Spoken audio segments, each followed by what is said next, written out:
Assalamualaikum warahmatullahi wabarakatuh. Bismillahirrahmanirrahim. Salam sejahtera, apa kabar? Mudah-mudahan kita sentiasa berada di dalam rahmat, dalam perlindungan Allah Subhanahu wa taala. Bagaimana dengan kehidupan kita? Mungkin banyak di antara dugaan, cabaran dan setiap jua masalah yang kita lalui dalam kehidupan ini sebenarnya mematangkan kita, memberikan kita kekuatan, kesabaran dan menguji erti kasih sayang Allah kepada kita. Baiklah muslimin dan muslimat yang dirahmati Allah sekalian, kepada anda yang berada di studio dan juga yang berada di rumah ketika ini, selamat bersama kami dalam rancangan Halakah Sentuhan Kalbu. Dan pada malam ini kita akan telusuri satu lagi persoalan yang saya fikir sangat memberi kesan kepada kehidupan kita, khususnya kepada mereka yang mempunyai cahaya mata ataupun satu saham amanah yang diberikan Allah kepada kita. Baiklah muslimin dan muslimat yang dirahmati Allah sekalian, kita akan memulakan satu episod pada malam ini, satu perjalanan yang saya fikir sangat baik untuk sama-sama kita kongsikan. Dan seperti biasa kita akan mempunyai tetamu studio dan juga kita akan bersama dengan jurulatih kecerdasan emosi dan juga spiritual. Kalau telah pun bersedia dengan lafaz Bismillahirrahmanirrahim, ada baiknya kita saksikan dulu video yang akan kami paparkan ini untuk melihat apakah di antara intipati persoalan yang akan kami paparkan. Kalau telah pun bersedia, sama-sama kita saksikan.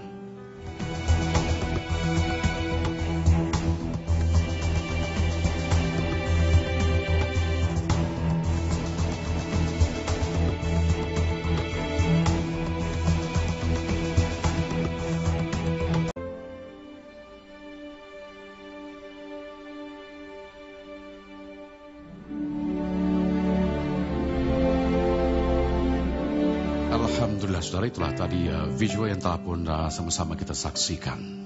Pada malam ini kita akan bercakap satu persoalan yang kita namakan sebagai 5 minit aja. Apakah sebenarnya 5 minit aja? Di dalam konteks kehidupan pada hari ini, kita berdepan dengan kehidupan yang sangat kompleks. Ibu bapa yang sentiasa sibuk untuk mencari rezeki dan akhirnya komunikasi dengan anak mereka terabar begitu saja. Dan untungnya barangkali mereka cuma berkomunikasi selama 5 minit. Ada yang lebih kurang daripada itu. Bahkan kajian juga mendapati semakin lama hubungan ibu bapa dengan anak mereka menjadi semakin sedikit. Dan baiklah muslimin dan rahmat Allah sekalian, kita akan bersama dengan tetamu studio kita di studio pada ini. Kita akan bersama dengan yang berbahagia Ustaz Roslan Muhammad. Assalamualaikum Ustaz. Assalamualaikum warahmatullahi wabarakatuh. Apa khabar Ustaz? Sehat? Alhamdulillah walafiat. Alhamdulillah. Silakan Ustaz. Sama-sama, terima kasih. Selamat datang ke rancangan Halakah Sentuhan Kalbu. Terima kasih diucapkan kepada semua pihak. Dan Ustaz Ruslan merupakan seorang pendakwah yang biasa dengan kita. Beliau bertugas sebagai pensyarah di Jabatan Pembangunan Insan di Akademi Pengajian Dakwah dan Pembangunan Insan, Akademi Pengajian Islam Universiti Melaya. Bukan orang baru sebenarnya dalam konteks dakwah penyiaran di negara kita. Subhanallah. Allahu Akbar. Baik Ustaz, kita ada satu mission kita pada malam ini untuk memperkatakan topik 5 minit aja. Topik ini agak ganjil Ustaz, tapi sebenarnya saya fikir sangat dekat di hati para penonton dalam menyelami hakikat kehidupan sebagai ibu bapa moden pada hari ini.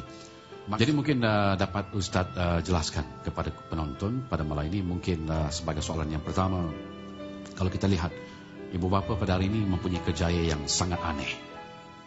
Masa agak terbatas untuk anak-anak. Jadi sebenarnya apakah ini merupakan sesuatu yang sehat dalam konteks kekeluargaan Islam itu sendiri? Okey, terima kasih Terjemahan Nur. Assalamualaikum warahmatullahi wabarakatuh. Waalaikumsalam.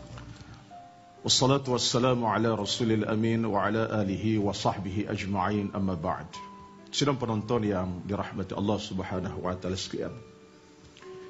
Kalau kita berbicara tentang soal kesibukan dalam urusan dunia, dalam urusan kehidupan, tidak ada yang sibuk sebenarnya, tidak ada yang tak sibuk. Bahkan Nabi adalah orang yang paling sibuk dalam mengurus tadbir alam, mengurus tadbir manusia, bahkan agama itu sendiri.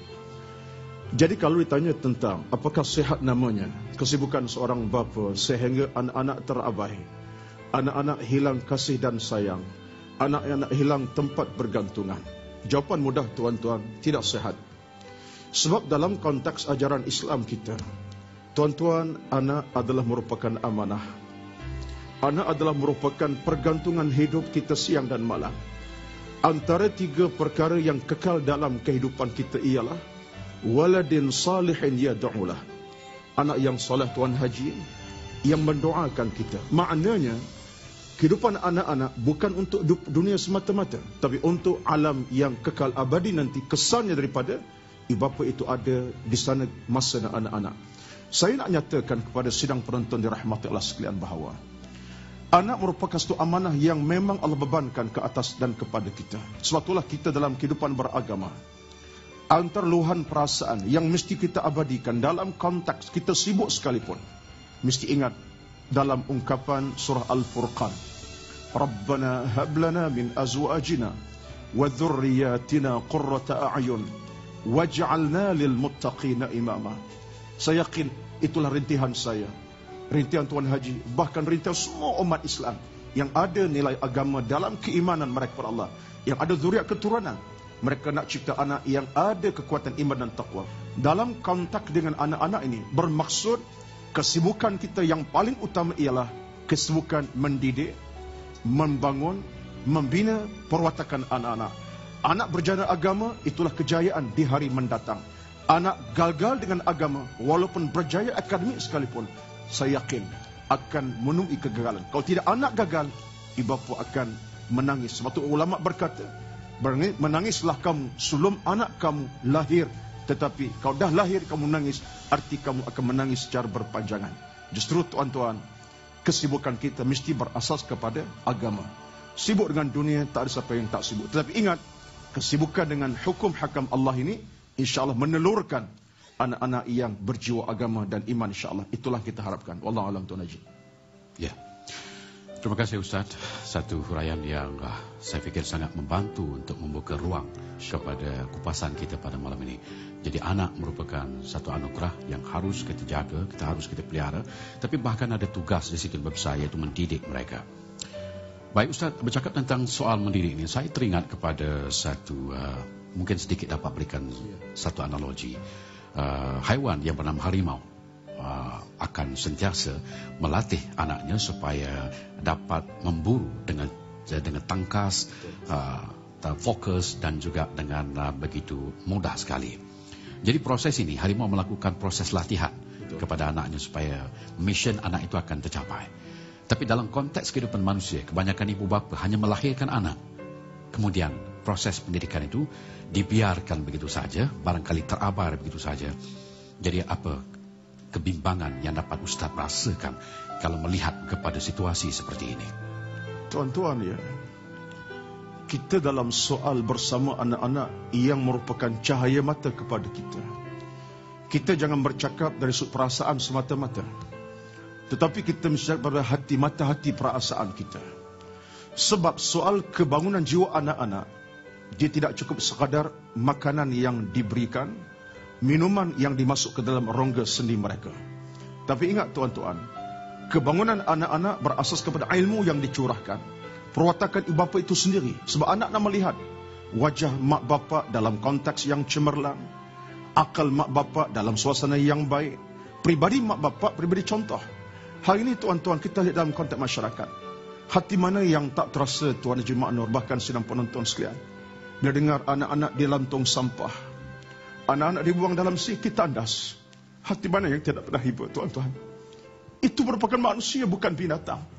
Kalau seekor harimau boleh menjaga anak dengan penuh kasih sayang, masakan manusia yang ada hati dan perutnya tuan-tuan. Persoalan kita ialah kesilapan dalam pendidikan. Menyebab kita harap anak kita cemerlang, gemilang, akhir menjadi manusia. Tapi apa sumbangan kita? Apa nilai yang kita beri dalam kehidupan mereka?